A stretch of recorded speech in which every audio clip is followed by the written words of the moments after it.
Presentamos a una señora que tiene mucho talento, que tiene mucha formación. Ella es, a ver si la mostramos, la señora Ela Duarte, escritora, docente, periodista, promotora cultural, asesora en cuestiones de negocios e inversión. Bueno, investigadora ya dije, ¿verdad? ¿O no? Investigadora, porque ella, organizó varios ciclos de proyectos para el desarrollo como investigadora también sobre políticas públicas para el desarrollo. Y la consulta es de entrada para romper el hielo y ella nos va a conducir por el andamiaje correspondiente. ¿Qué pasa con nuestro grado de inversión, querida Elvira Graciela Ela Duarte Aranda, más conocida como Ela Duarte?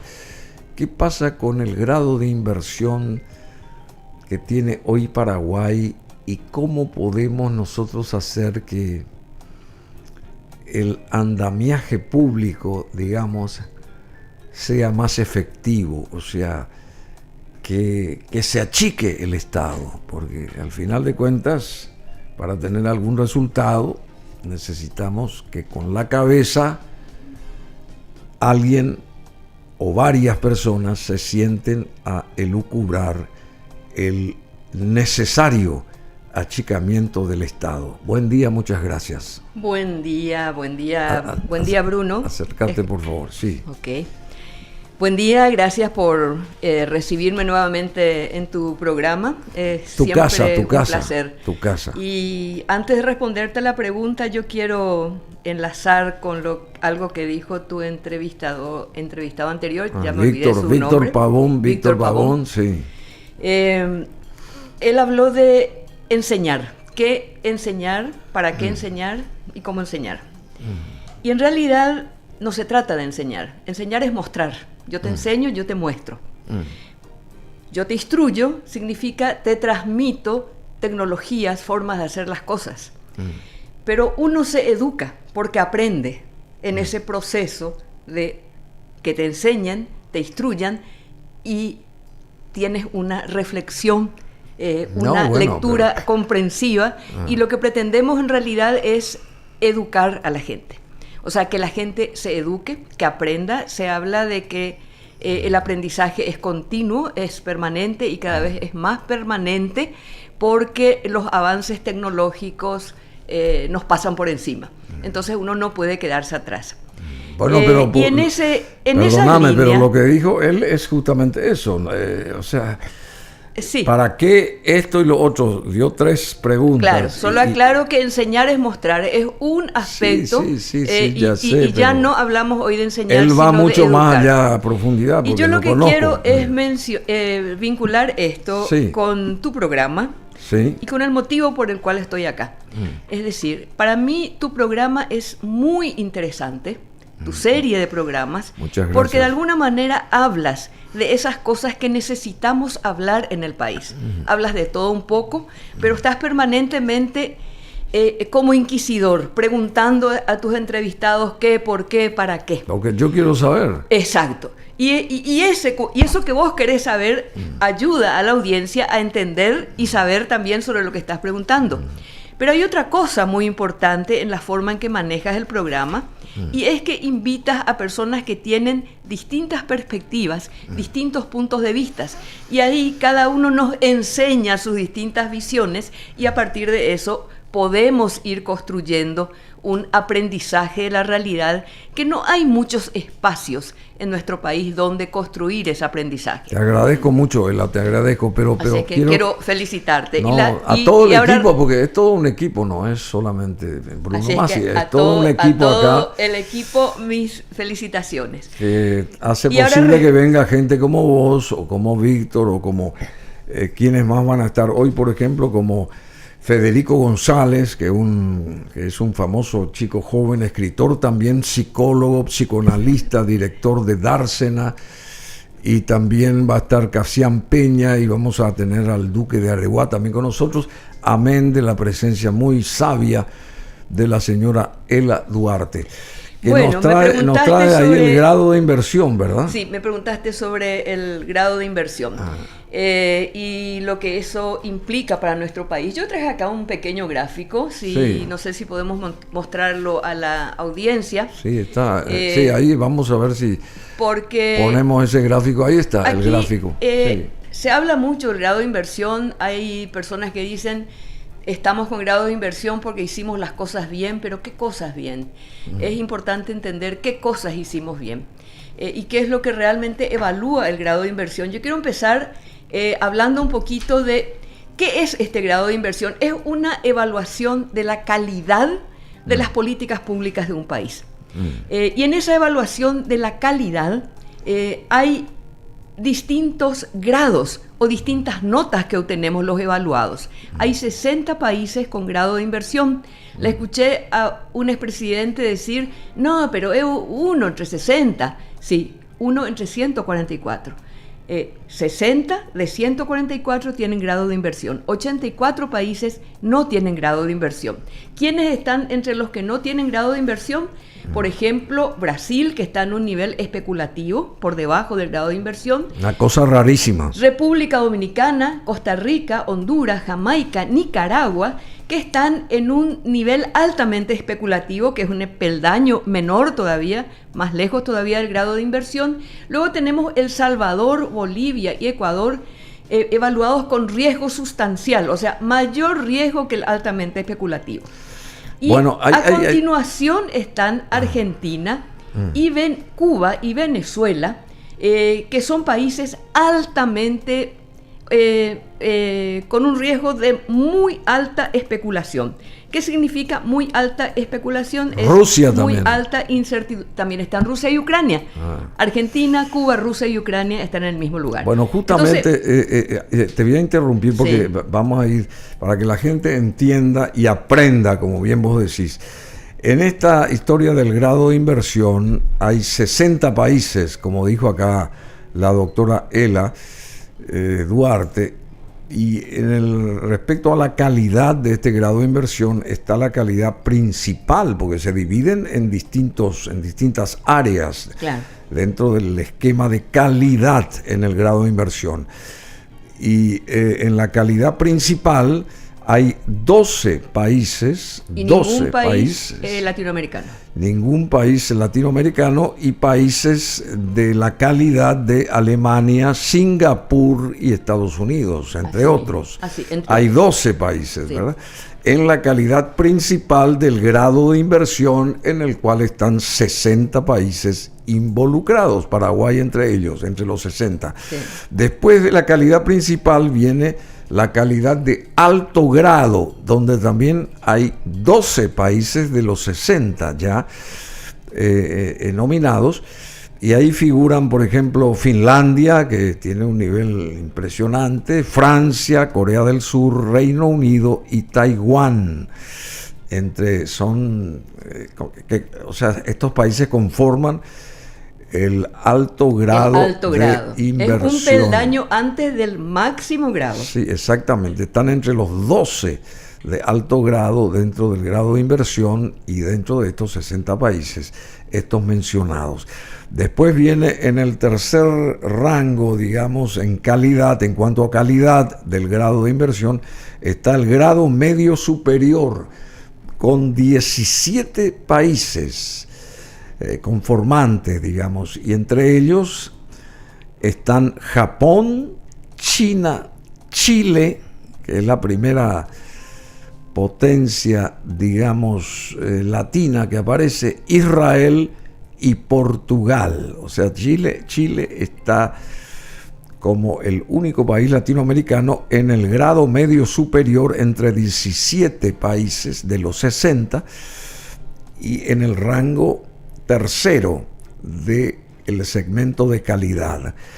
Y en el cuarto puesto, que se denomina grado medio inferior, dentro de la calidad y dentro del grado de inversión de los 60 países que están que forman parte de este esquema, hay 19 países con el rótulo de grado medio inferior, y ahí sí estamos nosotros. Y somos además los iniciados, digamos, en ese grupo, o sea, los claro, recién llegados al grado de inversión, porque es un proceso por el cual los países se evalúan continuamente y van avanzando hacia ese grado de inversión. Y hay varios países latinos, está España, está Perú, está Uruguay, está Colombia, está México, está Panamá, está Paraguay, y aquí también están Italia, India y Filipinas, el grado medio inferior. Entre 19 países, hay 19 países dentro de este grado medio inferior. Por eso nosotros tenemos que ir aumentando entonces claro, al grado medio superior, al alto grado, y si tenemos la suerte, al principal. Pero si volvemos a la clasificación de la que hablé antes, que es de los que no tienen aún grado de inversión, o sea, varios peldaños hemos transitado para llegar a grado de sitial, inversión. claro. Y justamente es muy plausible eso. ¿Qué es lo que evalúa? ¿Qué es lo que evalúa Moody's o Standard & Poor's o Fitch? Y hay otra evaluadora también, pero estas tres nos evalúan a nosotros. Estas tres son las principales. ¿Qué es lo que evalúa para darnos esta calificación? Muy buena pregunta. Porque esta calificación es como un sello de calidad. Evalúa, en primer lugar, la calidad de los activos del país. Y ya voy a explicar cuál es la calidad, qué son los activos del país. Pero también evalúa el proceso de consolidación o de aseguramiento de esa calidad de los activos. Entonces, ¿qué es la calidad de los activos? En primer lugar, es la calidad de mi ahorro y de tu ahorro. Si nuestros ahorros están depositados en un sistema financiero que hace 30 años no tiene una quiebra bancaria, donde hay problemas, pero eso no se convierte en una crisis contagiosa, porque hay una supervisión bancaria que está funcionando, entonces dicen los ahorros de Bruno, de Ela, de Manuel están seguros. Están seguros. Son activos de calidad, no los van a perder con facilidad, no va a venir un corralito que les va a pasar la mano y les va a arrancar los ahorros de toda su vida. Bueno, también nuestros ahorros están ¿dónde? Están en los ahorros para pensiones, los ahorros para la vejez, que son ahorros a más largo plazo, que están en las distintas cajas. Ahí es donde tenemos una debilidad y es uno de los puntos donde tenemos que trabajar para asegurar que esos ahorros estén bien manejados, para asegurar que si yo me muevo de un trabajo a otro, que es la tendencia hoy nadie entra a un trabajo para quedarse 30 años en ese trabajo. Ningún joven quiere quedarse. Uno se mueve. Hay movilidad laboral. Entonces ahí hay cuestiones que tienen que ver con el régimen laboral y que tienen que ver también con el régimen del sistema de ahorro para pensiones y la posibilidad de intercambio entre un sistema y otro. ¿Cómo se logra eso? ¿Cómo se logra esa fiscalización a pesar de la movilidad de cada persona en el campo del trabajo? Bueno, más que fiscalización, estamos hablando de facilitar esa movilidad. Facilitar la movilidad laboral significa fundamentalmente que si yo me traslado de un trabajo a otro, no pierdo mis aportes acumulados. Etcétera, etcétera. Si me traslado del sector público al sector privado, sigo acumulando mis aportes. Si del sector privado vuelvo al sector público, sigo acumulando mis aportes. Imagínate el impacto que esto puede tener, porque hoy la gente se atornilla a sus puestos, justamente pensando en que si salgo de ahí voy a perder mis aportes. Claro. Entonces, eso es errado. Eso es tema de una reforma laboral. Sí, pero perdón. ¿Pero piensa bien la gente o está errada la gente al pensar así? Hoy la ley vigente hace que ese sea un pensamiento correcto. Nadie actúa en contra de su propio beneficio.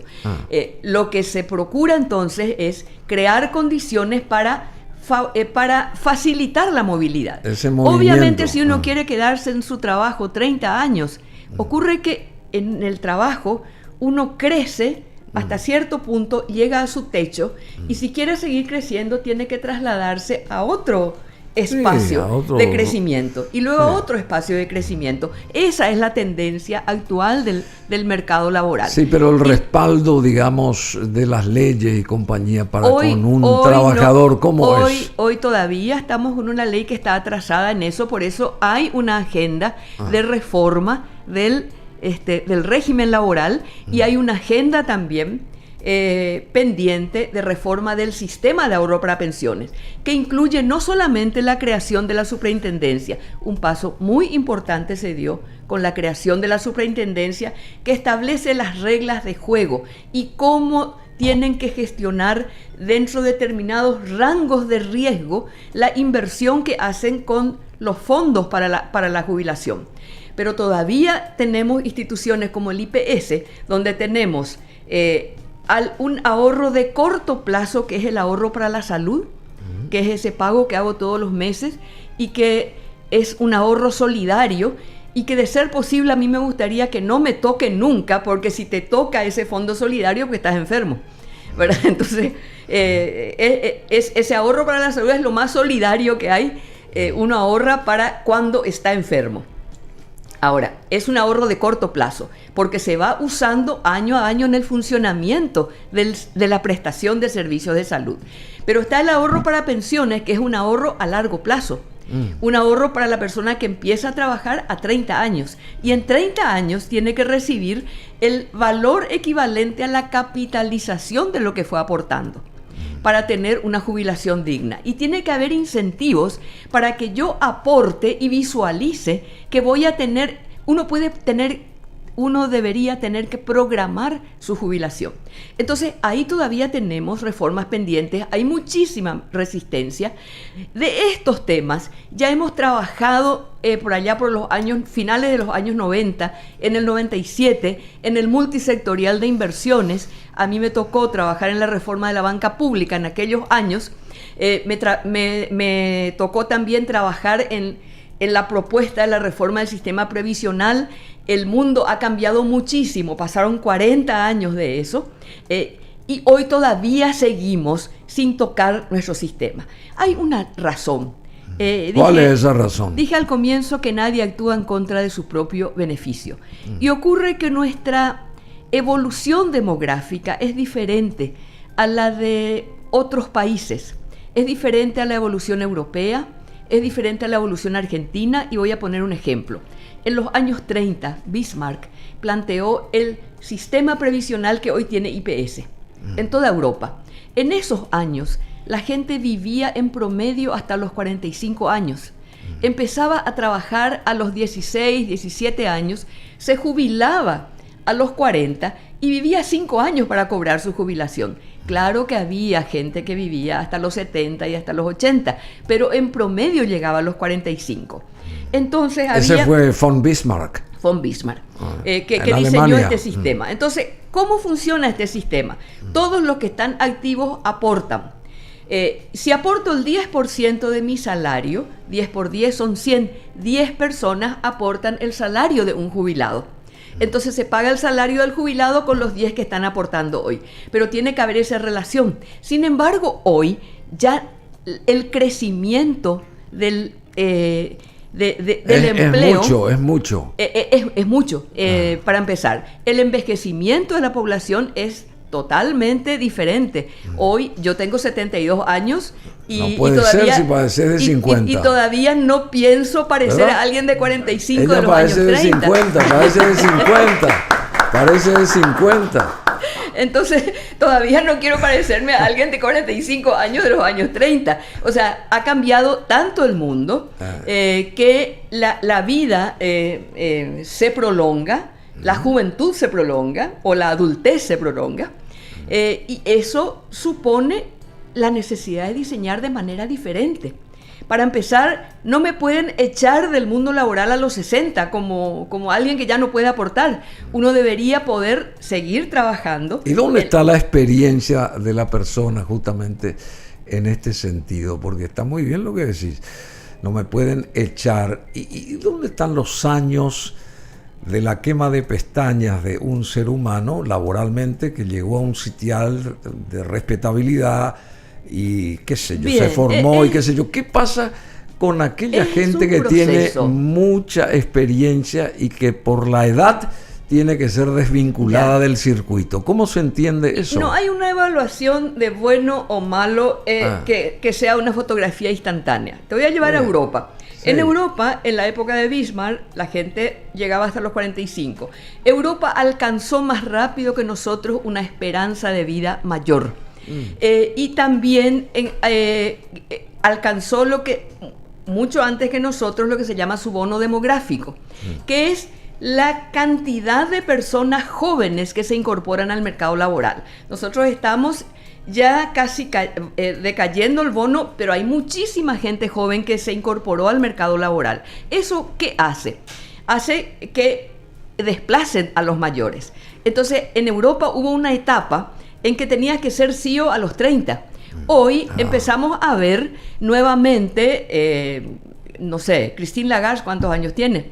La presidenta del Congreso de la Unión Europea. Biden, ¿cuántos años tiene? O sea, hoy el que se está postulando en Estados Unidos, Trump, ¿cuántos años tiene? Un poquito mayor que yo, por lo menos se lo ve. Y Kamala Harris por ahí nomás está. Pero entonces hay 81 años ya tiene Biden. Hay como 81. Un retorno de la gente mayor de ese boom de jóvenes que ingresaron, que se volvieron mayores, y vuelve a subir digamos, el aprovechamiento del capital del capital humano de las personas. Porque cuando hablamos de capital humano, mucha gente dice, capital humano, es un concepto capitalista, sí. Y el capitalismo es una de las cosas mejores que hemos construido en el mundo. Pregúntale a los chinos, que son una economía capitalista y mediante eso crecieron lo que crecieron en los últimos 40 años. Kamala Harris, ¿ve cuántos años tiene? Sí, así mismo. Bueno, entonces el capital humano es la suma de mis estudios, de mis experiencias, que en un contexto determinado me permiten trabajar y generar un ingreso sin depender de que mis hijos me pasen una mesada o de que el Estado me dé una pensión de la vejez. O sea, seguir trabajando y produciendo. 60 años tiene Kamala Harris. 60 años, sí. Ayer cumplió. Ayer cumplió en el contexto de lo que es la competencia en Estados Unidos, es sumamente joven, ¿verdad? Claro. Entonces, ¿Y vamos Trump, el vendedor de McDonald's, cuánto tiene? A ver, 78 abriles. Perfecto. Trump tiene 18 años más que Kamala. Bueno, y después, muy bien lo que está diciendo entonces, lo que quiero señalar es que el capital humano es eso que vos tenés y nadie te va a sacar, nadie te va a embargar, porque es lo que vos sabés, lo que vos sabés hacer, las capacidades, las competencias que tenés, las habilidades, porque no solamente es saber hacer un programa de radio, es saber relacionarse con la gente. Estamos hablando de habilidades blandas. Saber relacionarse con el entorno, generar empatía, saber hacer lo que hace nuestro director técnico de la selección, que transformó un equipo, Alfaro, que transformó un equipo perdidoso, arruinado, en el cual nadie creía, en un equipo que hoy está compitiendo en el 6º lugar y la visión que él tiene es vamos a ir al primer lugar. Muy bien. Y él tiene 62 años, Alfaro. Y cambió acá quiero señalar, ¿cambió la calidad de la formación de la gente? No. Todos estos jugadores... Cambió la mentalidad. Todos estos jugadores tienen la misma experiencia que tenían, la misma formación técnica. Lo que cambió es la forma en que él organiza el juego.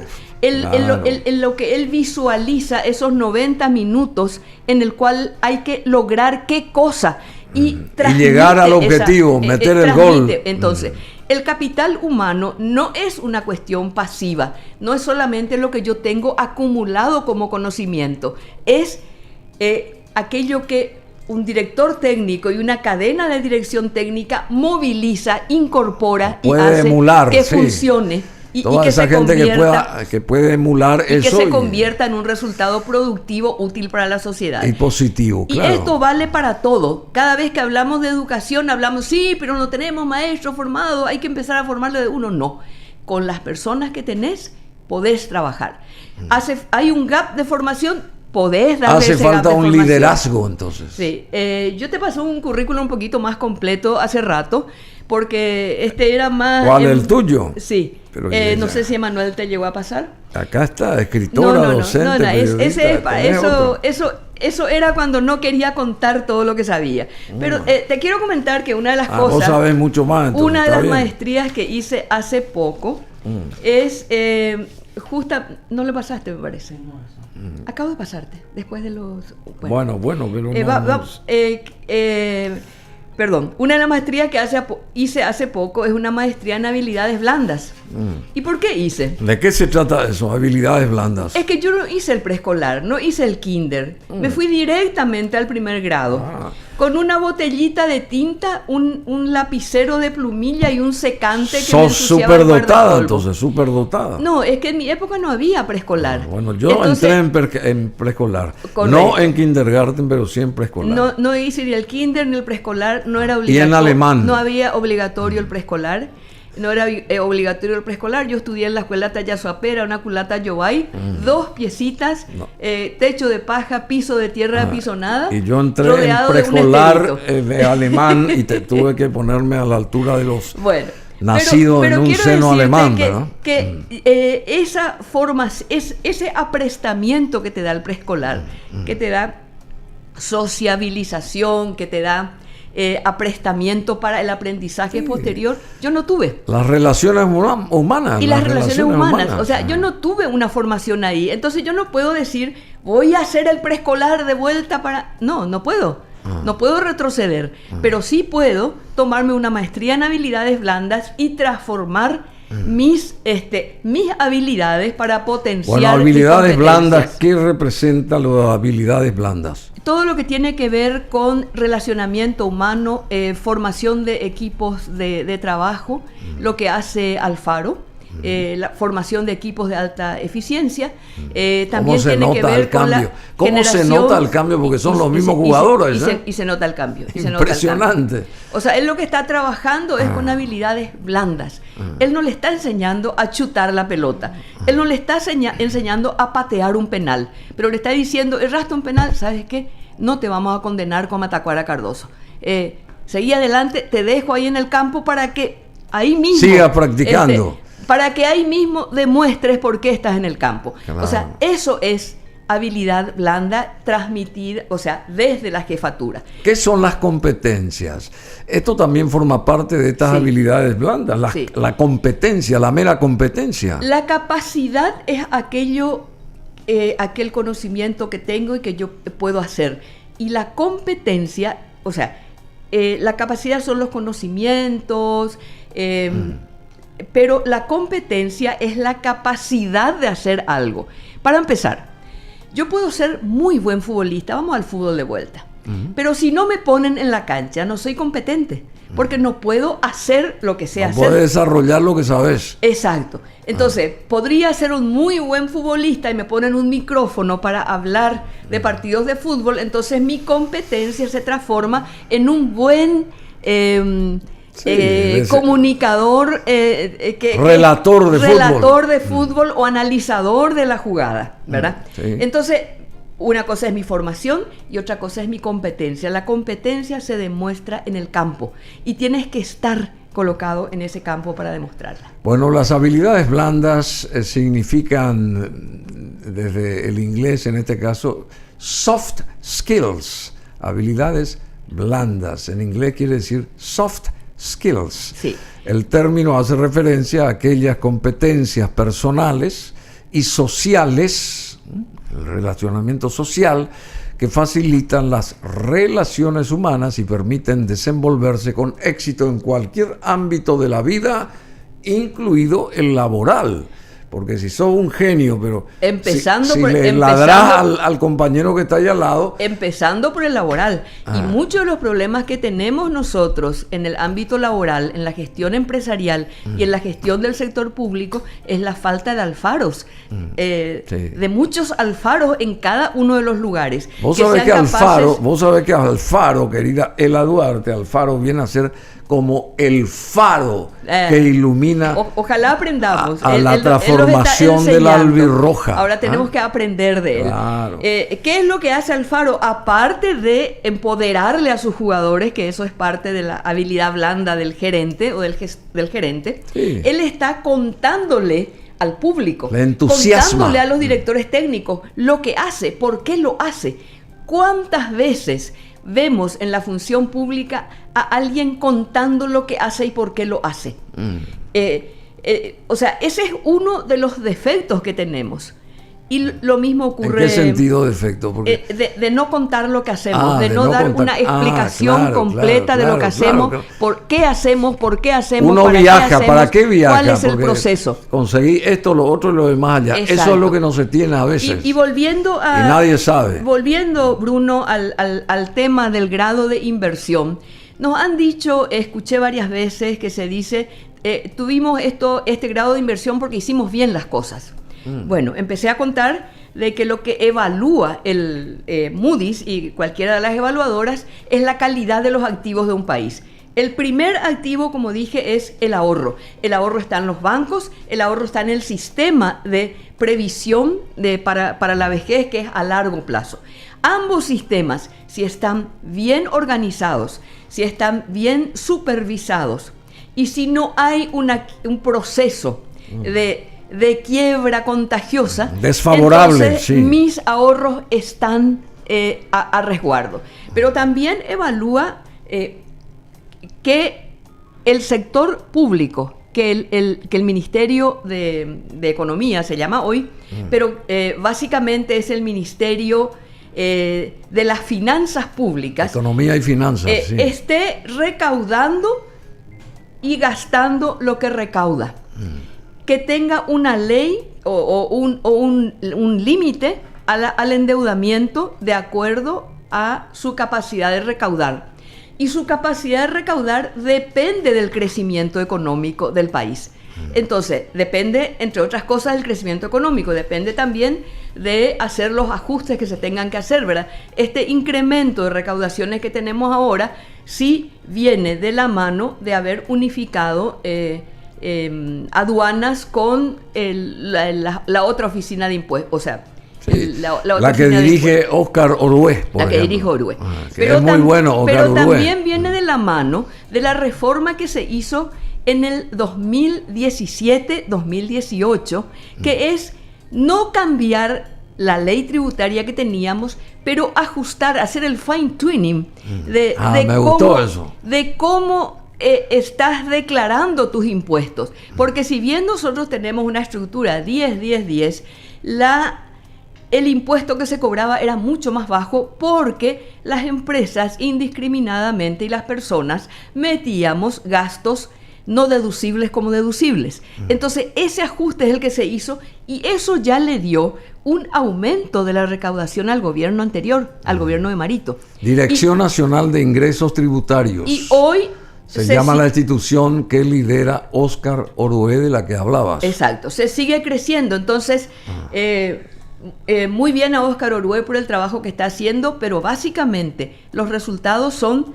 a partir de una mejor legislación y de una organización institucional. Bueno, yo te hago esta siguiente consulta. Si se logró todo esto, incluyendo el grado de inversión, al sector económico financiero, ¿por qué eso mismo en esos 20 años que dicen que duró todo este proceso, por qué eso mismo no se emuló en las áreas de salud y de educación?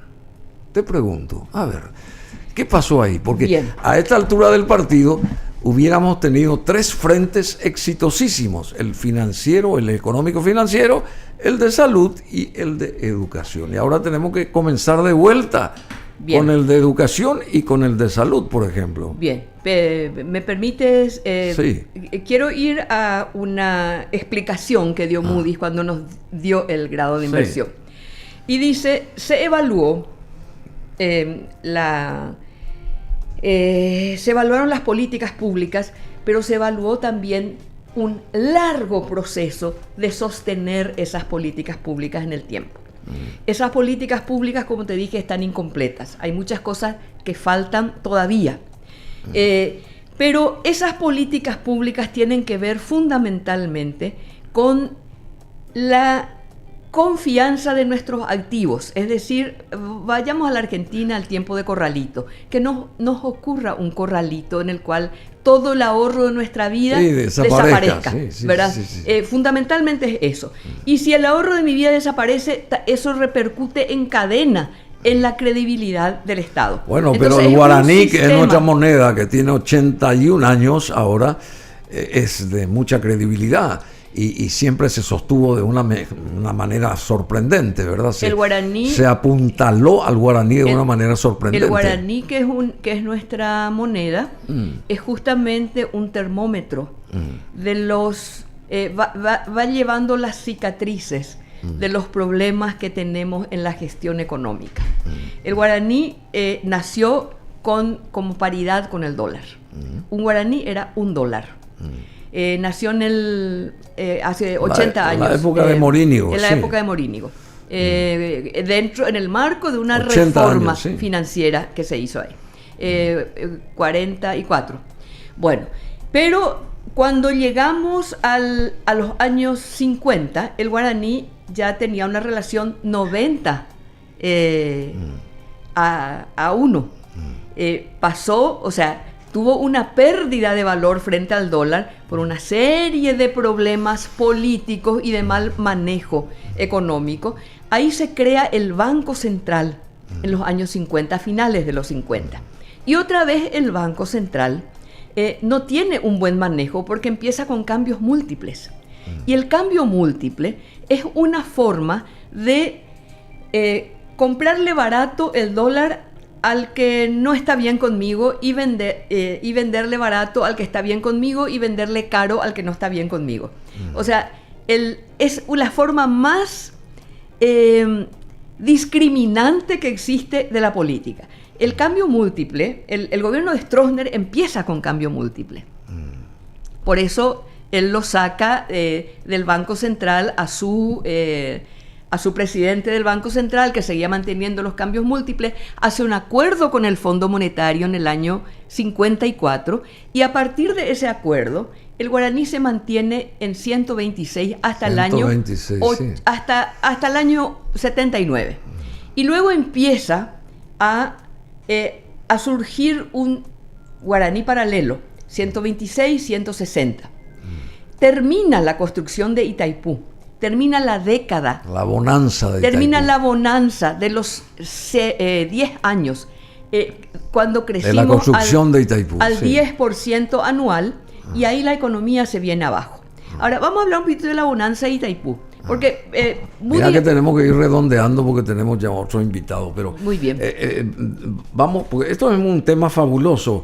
De la no la tengo moneda, ningún problema en volver a venir. Sería fabuloso que nos expliques esto del guaraní, toda esa evolución que dijiste, o involución, de acuerdo a cómo se mire, pero yo creo que sostengo que nuestra moneda hasta ahora está muy bien sostenida en el tiempo, habiendo pasado 80 años. El guaraní ya durante el gobierno de Stroessner, que empieza a decaer en el 81, cae por una pendiente. Sí. El gobierno de Stroessner termina con un tipo de cambio de 1100 frente a 126 con el que había empezado la década de los 80. En 10 años, de 126 a 1100.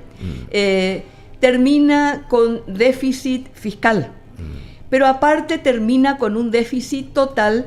¿Por qué? Porque los cambios múltiples se convirtieron en un costo adicional equivalente a más del 2% del Producto Interno Bruto. En el 89, ¿cuánto era la relación del guaraní con el dólar? 1100. 1100. Y o sea que en 35 años subió a casi 8000 ahora. Porque ahora estamos a casi 8.000. Sí, correcto. O sea que en 35 años... Es que tuvimos mucho. Por eso te digo, el tipo de cambio va mostrando las cicatrices. El gobierno de Stroessner termina con esa relación. 1100. Termina en una situación de crisis total. Teníamos atraso de la deuda equivalente al 7% del Producto Interno Bruto. O sea, es una situación de default. Entonces, viene el gobierno del otro general, sí, Rodríguez, sí. ¿Y qué hace? Liberaliza el tipo de cambio. En otras palabras, es un festival cambiario donde el que está posicionado gana un montón de plata, porque siempre que hay un tipo de cambio controlado y se liberaliza así de golpe, hay una ganancia cambiaria muy grande para el que tiene dólares y una pérdida muy grande para el que no tiene o no genera dólares. Eso es lo primero que pasó con el gobierno de Rodríguez. Segundo, liberaliza el sistema financiero, permite que los depósitos de IPS se depositen en la banca, facilita... lo que está ocurriendo ahora. Sí, pero en otro contexto. Facilita el ingreso de nuevos bancos, pero no cambia la ley bancaria y no cambia la Carta Orgánica del Banco Central, que estaba diseñada para funcionar en un esquema de control cambiario, de tipo de cambio fijo, en el cual mi primer viaje fue a los 17 años, me fui a Londres y tuve que ir con mi pasaporte para comprar, en este caso eran libras esterlinas. Hasta ahora, sí. No, al Banco Central. Con mi pasaporte, hasta ahora no. Hoy vas y compras dólares en cualquier lado. O sea, no hay un control cambiario. Acá en Asunción, decía, vos tenías que ir con un pasaporte acá en Asunción para comprar las libras. Al Banco Central, para comprar dólares o libras esterlinas, en mi caso. Sí, en mi caso era libras porque me iba a Londres. Digo nomás que libras esterlinas sigue siendo la moneda inglesa. Eso no me voy. El control cambiario era estricto y eso mantuvo el guaraní en 126. Después empezó a haber desequilibrio macroeconómico y empieza el dólar paralelo. Cuando termina el gobierno, hubo una serie de errores en ese gobierno. Al terminar la construcción de Itaipú en el 81, que no nos da el tiempo, en algún momento, con gusto vamos a hablar de eso, pero el gobierno de Rodríguez liberaliza, entran un montón de nuevos bancos. ¿Y a qué se dedicaba esa banca? Fundamentalmente a financiar la triangulación. Que la triangulación tenía ya su sentencia definitiva con la creación de Mercosur. Porque la triangulación era la actividad con la cual el país se capitalizó, trayendo productos de extrazona y vendiendo a Brasil y Argentina productos que ellos tenían prohibido importar porque su política era de sustitución de importaciones para proteger a la industria. Y muchas grandes familias se hicieron archimillonarias manejando esa triangulación. De muchas maneras esa triangulación permitió la capitalización y explica también el crecimiento del 10% durante la construcción de Itaipú. El dinero de Itaipú se fue al sector construcción, pero se fue básicamente a la creación de nuevos bancos y en la época de Rodríguez muchos nuevos bancos. ¿Qué pasa? Después quebraron los bancos. Ya durante el gobierno de Rodríguez, ahí me tocó a mí venir de la Superintendencia de Bancos de Bolivia, donde estaba trabajando hacía 3 años. Durante el gobierno de Stroessner me fui a trabajar en la Superintendencia de Bancos de Bolivia, que acaba de crearse. Me llaman del Banco Central y me incorporo a trabajar en el proyecto de reforma del sistema financiero. Sacamos el proyecto de ley de bancos que se va a convertir en ley recién en el 95. En el 91-92 ya teníamos el proyecto de Carta Orgánica del Banco Central y de despenalización de cheques sin fondo, de cheque postdatado. ¿Por qué despenalización? Porque la banca que cayó, la banca que quebró, y fueron muchísimos bancos, lo que hacía era, creaba una gerencia, le asignaba una parte de los depósitos a esos gerentes, tenían una cuenta bancaria y descontaban cheques, que era una operación prohibida. ¿Para qué? Para financiar las operaciones de triangulación comercial en la frontera. Era un muy buen negocio, pagaba muy bien, circulaba muy bien, hasta que en el año 96 Brasil liberalizó la importación de computadoras.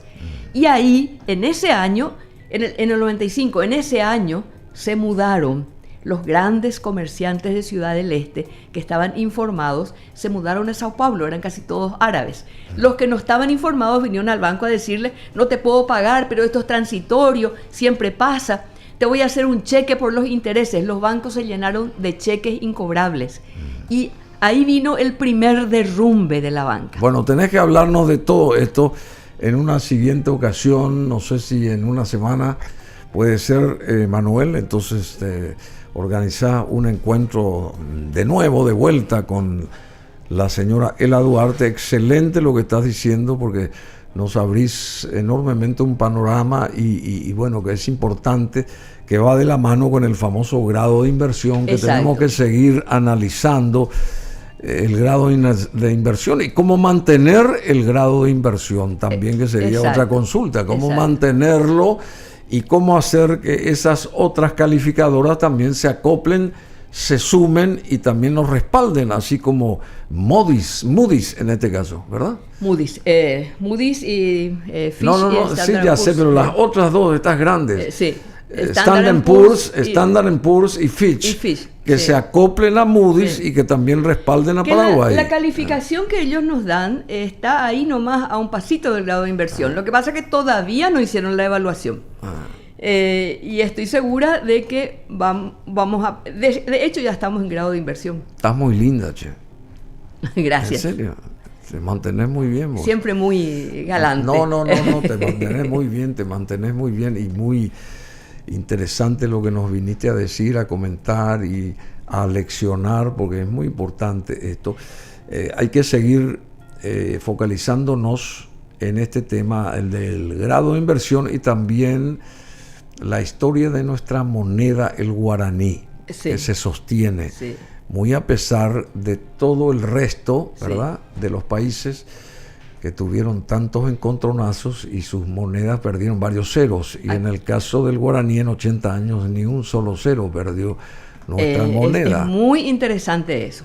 Pero eso no significa que no hayamos timbrado con el guaraní. Y bueno, que no seguro. significa que no tenga las cicatrices. Es importante entender el proceso.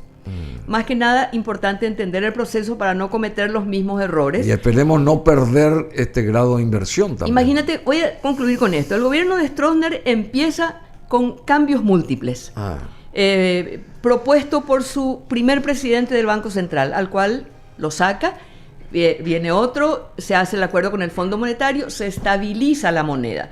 Pero cuando empieza a tener problemas de generación de ingresos, se endeuda, y para poder pagar el servicio, se endeuda a partir del 81, para poder pagar el servicio de la deuda a partir del 83, se implementan los cambios múltiples. Voy a comprar el dólar a 2.20 y voy a venderlo a 550, con la diferencia me financio. Pero ¿qué pasa con los insumos?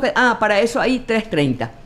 Entonces ahí empieza ese festival de... Ese juego de intereses. Ese juego de intereses, bueno, que beneficia a un sector, que perjudica a otro y que hace que huya la divisa. O sea, todo aquel que no dependía del crédito del Banco de Fomento se genera la timba también. se va y vende y exporta como si su producto fuera brasileño. Por eso el gobierno de Rodríguez liberaliza el tipo de cambio y vuelve el flujo de divisas al país, pero genera lo que va a ser la quiebra que va a ocurrir después durante el gobierno de Wasmosy. ¿Por qué? Porque no se toman las medidas y Wasmosy tampoco las toma. Y él cree que hablando con los gerentes de los bancos va a solucionar el problema, porque lo dijo, lo leí en su libro, lo escuché varias veces, y también...